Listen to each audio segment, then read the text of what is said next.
تو بیلی تے سب جگہ بیلی۔ بات یہ ہے کہ ہمیں ایک لحاظ سے اسلام وراثت میں ملا ہے۔ میں اور آپ جب پیدا ہوئے ہمارے والد صاحب قاری صاحب کو بلا کے لے آئے، قاری صاحب نے ہمارے کان میں اذان دی، اشہد ان محمد رسول اللہ، تجھے مبارک ہو کہ تو محمد عربی کے غلام کے گھر پیدا ہوا ہے۔ اسلام کے لیے ہمارا کوئی خرچ نہیں ہوا، اسلام کے لیے ہم نے کوئی قربانی نہیں دی ہے۔ یہ تو مسلمان کے گھر ہم نے آنکھ کھولی، اللہ پاک نے ہمیں بھی دین اور اسلام عطا فرما دیا۔ اسلام کے لیے جو قربانیاں دی ہیں وہ حضور کے صحابہ نے دی ہیں، اور اسلام کے لیے جو قربانیاں دی ہیں وہ حضور نے دی ہیں۔ ذرا غور فرمائیں، ذرا سوچیں وہ دن کہ جب حضور سید عالم صلی اللہ علیہ وسلم کو اللہ پاک نے حکم دیا وَأَنذِرْ عَشِيرَتَكَ الْمُقَرَّبِينَ، محبوب قریبی رشتہ داروں کو دین کی طرف بلائیں۔ حضور علیہ السلام نے کھانے کی دعوت رکھی، رشتہ داروں کو بلایا، رشتہ دار آئے، کھانا کھا رہے ہیں، بڑی باتیں کر رہے ہیں، کوئی کھانے کی تعریف کر رہا ہے، کوئی حضور کی تعریف کر رہا ہے، کوئی کس بات کی تعریف کر رہا ہے، کوئی حضور کی امانت کی تعریف کر رہا ہے، کوئی حضور کی صداقت کی تعریف کر رہا ہے، کوئی حضور کی شخصیت کی تعریف کر رہا ہے، بڑی بڑی باتیں کر رہے ہیں۔ جب کھانا ختم ہو گیا، حضور علیہ السلام نے فرمایا کہ اے بنو ہاشم، اے قریش، انی رسول اللہ الیکم جمیعا، میں تم سب کی طرف اللہ کا رسول بنا کے بھیجا گیا ہوں، مجھ پر ایمان لے آؤ، کلمہ پڑھو، اللہ کو واحد لا شریک مانو، بت پرستی چھوڑ دو، یہ جھوٹ، یہ فریب،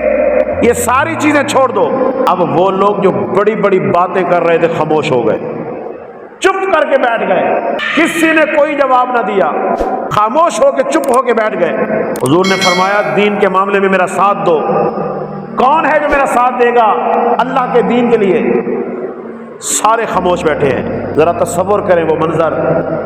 حضور بار بار پوچھ رہے ہیں کہ دین کے لیے کون میرا ساتھ دے گا، سارے خاموش ہو کے بیٹھے ہوئے۔ حضرت مولا علی شیر خدا فرماتے ہیں کہ جب میں نے یہ سچویشن دیکھی، میں بھی بچہ تھا، 8-10 سال عمر تھی، ایک کونے میں تھا، فرماتے ہیں میں نے اپنی ایڑیاں اوپر اٹھائیں اور عرض کی یا رسول اللہ کوئی اور ساتھ دے نہ یا دے، یہ مولا علی شیر خدا ہمیشہ آپ کے ساتھ ہے۔ ذرا زور سے کہنے سبحان اللہ۔ یا رسول اللہ کوئی اور اس دین کے پھیلانے میں آپ کے ساتھ چلے نہ چلے، یہ علی ہمیشہ آپ کے ساتھ چلے گا،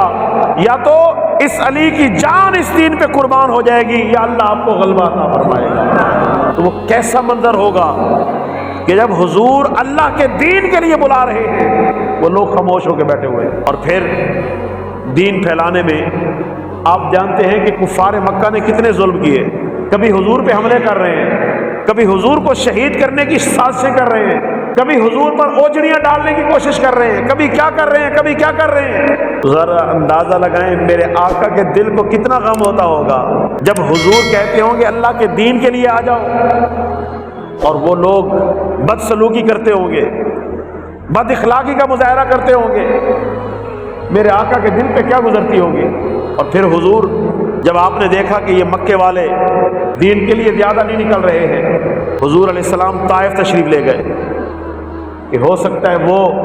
اللہ کے دین کے لیے نکلیں۔ حضور علیہ السلام نے اہل طائف کو بلایا، دین کی دعوت دی، تو ان لوگوں نے بجائے اس کے کہ حضور کا پیغام مانتے، حضور کے دعوت پر ایمان لے آتے، ان لوگوں نے خود بھی پتھر اٹھا لیے، بچوں کے ہاتھوں میں بھی پتھر دے دیے، حضور کو پتھر مارنے شروع کر دیے۔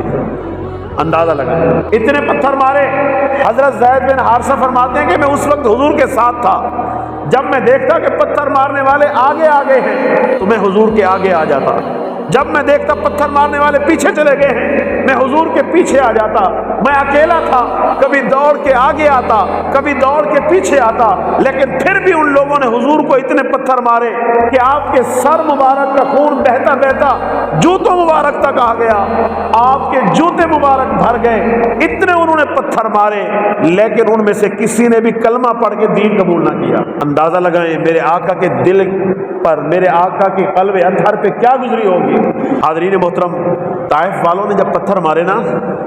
یہ میرے آقا کی شان دیکھیں، عذاب کا فرشتہ حاضر ہوا، یا رسول اللہ حکم کریں میں پہاڑ اٹھا کے ان لوگوں پہ، ان بستی پہ گرا دیتا ہوں، ان کو ملیا میٹ کر دیتا ہوں، عذاب ان پر نازل کر دیتا ہوں۔ حضور نے فرمایا نہیں، انہوں نے پتھر مارے، جواب میں حضور نے دعا کے لیے ہاتھ اٹھائے، حضور نے دعا کے لیے ہاتھ اٹھائے کہ یا اللہ ان کو ہدایت عطا فرما، یہ جانتے نہیں ہیں۔ فرمایا عذاب کے فرشتے کو نہیں، ان کو عذاب نہیں دینا، یہ ایمان لائیں نہ لائیں میں نبوت کی نگاہ سے دیکھ رہا ہوں ان کے آنے والی نسلیں ضرور کلمہ پڑھیں گی۔ حضور نے ان کے لیے دعائیں دی، اس لیے کسی نے کیا خوب کہا کہ وہ پتھر مارنے والوں کو دیتے ہیں دعا کے سر، کوئی لاؤ مثال ایسی، کوئی لاؤ مثال ایسی، شرافت ہو تو ایسی ہو، وہ پتھر مارنے والوں کو دیتے ہیں دعا کے سر، کوئی لاؤ مثال ایسی، شرافت ہو تو ایسی ہو، کوئی لاؤ مثال ایسی، شرافت ہو تو ایسی۔ اللہ اللہ، طائف سے میرے آقا واپس آئے،